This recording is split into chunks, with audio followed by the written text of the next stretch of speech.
Eh bien, bonjour à tous.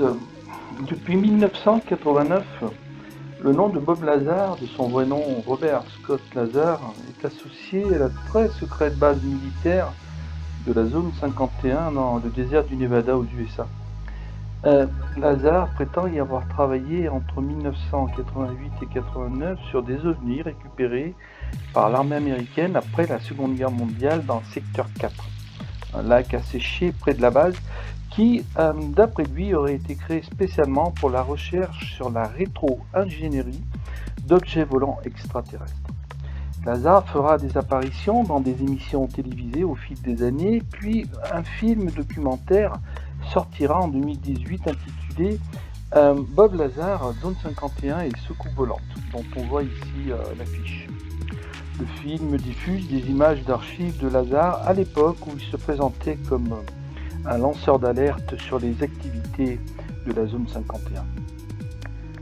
Alors, pour essayer de comprendre ce personnage, il faut revenir au début de son histoire. Son nom est cité pour la première fois en 1982 dans un article du journal Los Alamos Monitor du comté de Los Alamos dans l'état du Nouveau-Mexique, qui le présente comme un scientifique de Los Alamos Mason, rejoignant la Jet Set à 300 km/h dans un dragster dont Lazar dira l'avoir conçu avec l'aide d'un chercheur de la NASA.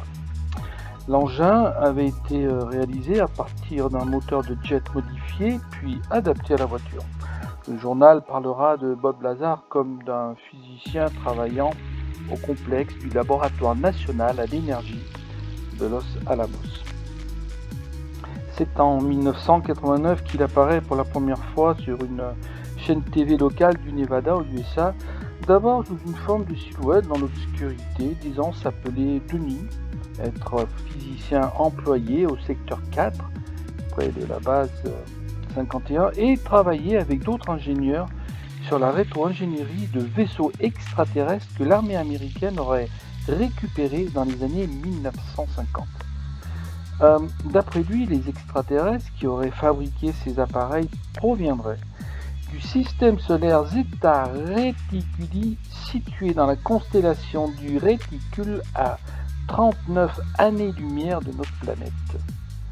Il dira devoir porter à la connaissance du monde scientifique et public ces informations, considérant criminel de les garder secrètes. Quelques mois plus tard, lors d'une nouvelle interview dans un reportage, il réitère ces informations en les détaillant cette fois-ci à visage découvert. Après, dira-t-il, qu'on lui ait demandé de quitter ses fonctions à la base, et c'est lors de ce reportage que le public va découvrir un jeune homme aux allures sérieuses avec ses grosses lunettes, se dénommant Bob Lazar. Ce reportage va faire le tour du monde et laissera le public autant stupéfait que sceptique par ses déclarations. Alors, si Lazar est connu localement à l'époque pour fabriquer dans son garage des engins à propulsion, mais aussi des systèmes de feux d'artifice, une enquête de l'ufologue professionnel américain, mais aussi physicien nucléaire, Stanton Friedman, que l'on voit ici en 2011, aujourd'hui décédé, ne révélera aucune trace de lui dans les écoles d'ingénieurs qu'il dit avoir fréquenté, à part une présence à des cours d'électronique. Lazar, lui, se défendra en expliquant que toutes ces traces de ses études et activités en tant que chercheur à la section 4 près de la zone 51 ont été effacées par le gouvernement américain car il aurait rompu la clause de confidentialité sur ses activités, mais aussi avoir toujours été suivi, harcelé, questionné, voire même menacé physiquement par ce gouvernement. Ces déclarations stupéfiantes sont maintenues par Lazar jusqu'à ce jour. Alors, que dit avoir vu Lazar dans le secteur 4 de la zone 51 ? Eh bien, dans le reportage de 1989, il affirme qu'il y avait 9 vaisseaux spatiaux extraterrestres dans des hangars et avoir été affecté à l'étude des moteurs d'un de ces objets qu'il surnommera le modèle Sport. D'après lui, il était équipé d'un système à propulsion par gravité depuis une source d'énergie produit par un réacteur antimatière, en précisant que cette technologie n'existe pas sur Terre. Dans le documentaire de 2018, Bob Lazar, Zone 51 et Soucoupe volante, réalisé par Jérémy Corbel, un enquêteur indépendant, et diffusé sur Netflix, il décrit le mécanisme du moteur de ces objets. C'étaient des engins à champ de propulsion, sans réaction, qui créaient une distorsion dans l'espace et le temps, comme si l'espace se pliait sans connexion entre les systèmes.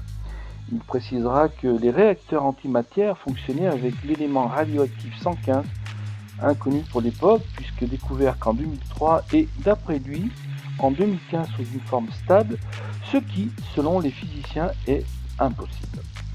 Dans ce même reportage de 2018, le réalisateur lui demandera s'il avait pu sortir un peu de ce fameux élément 115 du laboratoire où il travaillait. Lazar refusera de répondre à cette question, mais fait étonnant, le FBI se présentera le lendemain chez lui avec de gros effectifs pour fouiller sa maison et son laboratoire. Alors, l'opinion publique a un avis partagé sur cette affaire.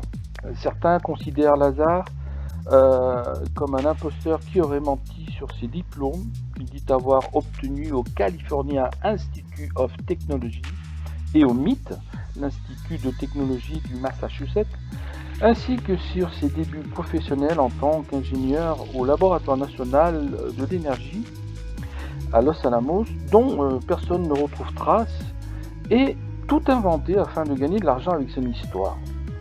Et c'est pas ses déboires avec la justice sur sa vie privée, et notamment avec sa société dénommée United Nuclear, fondée en 2000, dans la fourniture de matériel scientifique pour amateurs, dont des minerais radioactifs, qui vont plaider en sa faveur. Voici ce qui est publié concernant ses affaires avec la justice. En 1990, Lazar plaide coupable dans une affaire de proxénétisme, fait faillite, puis se met à son compte dans le développement de photos. C'est le journal Los Angeles Times qui publiera ces informations. En 2006, suite à une enquête fédérale, Lazar et sa femme sont accusés d'avoir livré dans le pays des substances dangereuses enfreignant une loi fédérale. Lazar se défendra en précisant qu'il avait pensé à tort pouvoir vendre ce genre de matériaux après avoir trouvé des informations incorrectes sur Internet. Il fera de nouveau parler de lui la même année 2006 pour avoir vendu de petites quantités de polonium, d'éléments radioactifs qui avaient empoisonné mortellement l'agent secret soviétique Alexander Litvinenko. En 2007, il est condamné pour avoir vendu des matériaux chimiques servant à la fabrication de feux d'artifice illégaux. Lazar plaidera coupable de 3 chefs d'accusation concernant l'introduction sur le territoire de produits interdits et dangereux. Mais d'autres font abstraction de ces affaires de justice et pensent qu'une partie de son récit est vraie et qu'il n'aurait pas tout inventé car les faits restent troublants. En effet, en 1982 apparaît bien dans la liste des ingénieurs et techniciens de l'annuaire du laboratoire de Los Alamos le nom de Lazar, accompagné de son vrai prénom, Robert, alors que ce même laboratoire niait l'avoir eu parmi son personnel. En 1989, la télévision diffusera 4 passages au détecteur de mensonges qui conforteront ses déclarations concernant son travail au secteur 4. Alors, dit-il la vérité ou est-il capable de déjouer le détecteur à moins que ce type de machine soit peu fiable ? La même année, à la demande de Lazar, d'autres séances filmées mais d'hypnose révéleront plusieurs détails et schémas supplémentaires allant dans le sens de ces révélations. Une transcription en anglais des questions-réponses pendant ces séances, dont on voit ici les 2 premières pages, sera également diffusée. L'intégralité de la transcription est consultable en anglais à l'adresse du site qui apparaît ici.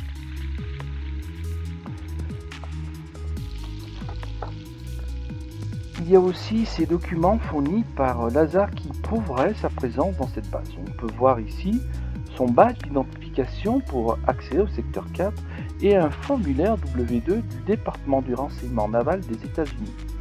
À noter que ces documents ne semblent pas avoir été remis en cause par le gouvernement. L'astrophysicien Rudy Shield de Harvard trouve cohérente la description que fait Lazar de l'OVNI sur lesquels il aurait travaillé au secteur 4, même si pour lui, il n'en explique pas le fonctionnement. Le 1er juillet 2015 aux USA et dans une des célèbres émissions radio de Jeremy Corbell intitulée Croyances extraordinaires, dont le sujet était les révélations de Lazar, le présentateur et enquêteur a retrouvé et interviewé celui qui semble être le seul témoin donnant crédit à Lazar, le docteur Robert Krangle, physicien ingénieur. À l'époque où Lazar dit avoir travaillé en tant que scientifique dans le laboratoire de Los Alamos dans l'État du Nouveau-Mexique, Krangle était un scientifique contractant extérieur en ingénierie travaillant à 2 endroits en même temps. Sandia Labs à Albuquerque et le laboratoire national à l'énergie de Los Alamos depuis 1980. Le Dr Krangle dit avoir déposé au moins 50 brevets américains et être celui qui a inventé le télémètre laser qui sera plus tard utilisé dans les radars de la police. Il dit aussi avoir travaillé sur la technologie des missiles détecteurs de chaleur pour l'armée et aurait participé à l'invention du micromètre laser. Concernant Lazar, il dit également se souvenir de Bob le physicien nucléaire de Los Alamos dans les années 1980, puis rajoute « Nous savions tous que Bob s'était suicidé professionnellement » lorsqu'il a raconté ce sur quoi il travaillait pour l'armée et de rajouter « Les ex-collègues de Bob Lazar le considèrent comme un traître. C'est un physicien comme moi, ça se voyait tout de suite à toute la rangée de stylos de couleur qui dépassait sa chemise. » dit-il en plaisantant, et de préciser qu'il participait aux réunions de sécurité où l'on nous administre le briefing habituel exigeant que l'on ne dise rien à l'extérieur de ce que l'on allait voir ou faire à Los Alamos. Alors, le docteur Krangle était un contractant extérieur, il n'a pas pu préciser quelles étaient les fonctions de Lazar dans le laboratoire, mais lui, il savait très bien ce que je faisais, ajoute-t-il. Krangle affirmera n'avoir pas été le moins du monde étonné que personne ne se soit levé pour créditer les affirmations de Lazar en expliquant que c'est la mentalité qui prévaut dans ce genre de milieu. Il a brisé la loi du silence et ses ex-collègues le considèrent comme un traître. Robert Krangle travaille toujours de temps en temps pour le laboratoire de Los Alamos, mais dit ne pas craindre de parler car ses revenus ne dépendent plus prioritairement de ce laboratoire national. Alors, bien évidemment, il serait intéressant de pouvoir vérifier l'authenticité du parcours de ce docteur Krangle, diplômé du MIT, qui aurait déposé plus de 50 brevets de haute technologie. En 1996, David L. Morgan, docteur en physique, analyse les révélations de Lazar et contredit presque toutes les affirmations scientifiques qu'elles contiennent, mais plus précisément l'utilisation de l'élément 115 comme carburant. Le docteur écrira à l'époque « Après avoir lu les dires de Bob Lazar sur les aspects physiques du système de propulsion de son OVNI, de la zone 51, ma conclusion est la suivante. Monsieur Lazar présente un scénario qui, s'il était correct, violerait tout un ensemble de théories communément admises. Cela ne veut pas forcément dire que c'est impossible, mais la façon dont Lazar présente ses points est troublante d'un point de vue scientifique. Il démontre à plusieurs reprises un manque évident de compréhension de la physique. La critique du docteur Morgan sur les propos de Lazar fera le tour du net et prendra une certaine importance médiatique, ce qui amènera le docteur à éditer une mise au point en 2001. Voici ce qu'il écrit. En 1996, on m'a demandé de revoir le contenu d'un site web de Bob Lazar par une connaissance en ligne, et depuis lors, ma critique a été publiée sur les forums de discussion Usenet, présentée sur des pages web et a pris quelque chose d'une vie propre. Je reçois toujours des emails à ce sujet tous les mois, ce qui est assez amusant étant donné que cela fait presque 5 ans que je l'écris. Étant donné que la publication d'origine était destinée à être un email informel, le ton était quelque peu dur et désinvolte et certaines sections étaient un peu trop dédaigneuses. J'ai décidé récemment que j'essaierai de mettre sur pied une révision du journal désormais tristement célèbre. Cette révision est présentée ci-dessous. Après avoir lu un récit de Bob Lazar sur la physique de son système de propulsion OVNI de la zone 51, ma conclusion est la suivante. Monsieur Lazar présente un scénario qui, s'il est correct, viole toute une poignée de théories physiques actuellement acceptées. Cela en soi ne signifie pas nécessairement que ce scénario est impossible, mais la présentation du scénario par Lazar est troublante d'un point de vue scientifique. M. Lazar démontre à plusieurs reprises un manque évident de compréhension des théories physiques actuelles. À aucun moment, il ne reconnaît que son scénario viole les lois physiques telles que nous les comprenons, et à aucun moment il n'évoque de nouvelles théories qui rendraient son mécanisme possible. M. Lazar a une propension à redéfinir les termes scientifiques et à utiliser le langage scientifique de manière confuse et négligente. Cette affaire est présentée et disséquée sous toutes ses formes dans ses affirmations et des informations depuis maintenant 33 ans. J'ai donc essayé de ne pas me perdre dans cet océan de contradictions pour avancer une hypothèse sur cette affaire. Je pense que Lazar n'a pas ces prestigieux diplômes qu'il dit avoir passés et que son travail au laboratoire national à l'énergie de Los Alamos, qui pourrait lui donner un certain prestige, est bien réel, mais à un poste de technicien et non d'ingénieur. Poste qui ne gardera d'ailleurs que peu de temps. Quant à sa présence au secteur 4, près de la zone 51, eh bien, cela est possible, mais sûrement pas comme chercheur. La question est donc, quelle était sa fonction dans ce secteur et a-t-il pu, ne serait-ce qu'approcher les fameux hangars? Alors, Robert Scott Lazar, alias Bob Lazar, n'a-t-il pas inventé toute cette histoire?